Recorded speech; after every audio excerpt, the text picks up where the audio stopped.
হেক্সেন্ডেলে প্রধানমন্ত্রী নরেন্দ্র মোদী লিখেছেন, নেপালের প্রধানমন্ত্রী বলেন্দ্র শাহর সঙ্গে কথা বলেছি। এই কঠিন সময়ে ভারতের মানুষ নেপালের ভাই বোনেদের পাশে আছে। নেপালকে সব ধরনের মানবিক সাহায্য দিতে প্রস্তুত ভারত। উদ্ধার ও ত্রাণ কাজে আমাদের বিপর্যয় মোকাবিলা দলগুলি নেপাল প্রশাসনের সঙ্গে সমন্বয় করছে। এদিকে তিব্বত থেকে নেমে আসা ভূতেকোশি নদী নেপালের 6টি জেলা পার করে মিশেছে বিহারমুখী গণ্ডক নদীর সঙ্গে। নেপাল থেকে নেমে আসা জলে ইতিমধ্যেই ফুঁসতে শুরু করেছে গণ্ডক। সেই কারণে সতর্ক রয়েছে বিহার প্রশাসন। এবিপি আনন্দ। ফের ভয়াবহ বিপর্যয়ের কবলে পড়ল নেপাল। হরপাবানে ক্ষতিগ্রস্ত 6টি জেলা, ভেসে গিয়েছে একাধিক সেতু ও বাড়ি। এখনো পর্যন্ত 157 জনের দেহ উদ্ধার হয়েছে, নিখোঁজ অন্তত 750-এরও বেশি। খোঁজ নেই শতাধিক ভারতীয়র। এই দৃশ্য হার মানাবে হলিউডের ছবিকেও। ধেয়ে আসছে সাক্ষাৎ মৃত্যু। প্রাণ বাঁচানোর তাগিদে নিরাপদ জায়গার খোঁজে দৌড়চ্ছেন সবাই, কিন্তু শেষ রক্ষা হলো না। মুহূর্তের মধ্যে সবকিছু চলে গেল প্রকৃতির গ্রাসে।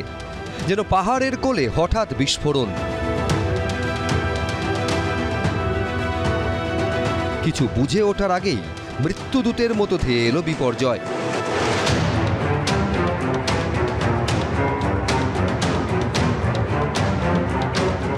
কাগজের মতো ভেসে গেল কংক্রিটের সেতু। কাদা জল পাথরের স্রোতে ভেসে গেল বাড়ি গাড়ি।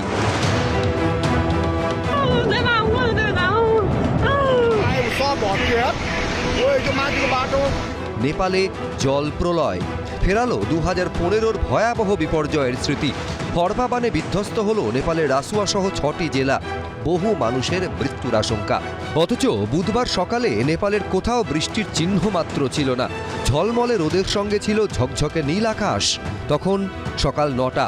স্থানীয় বাসিন্দারা জানিয়েছেন, হঠাৎ তীব্র গুড়গুড় শব্দ শুনতে পান তারা।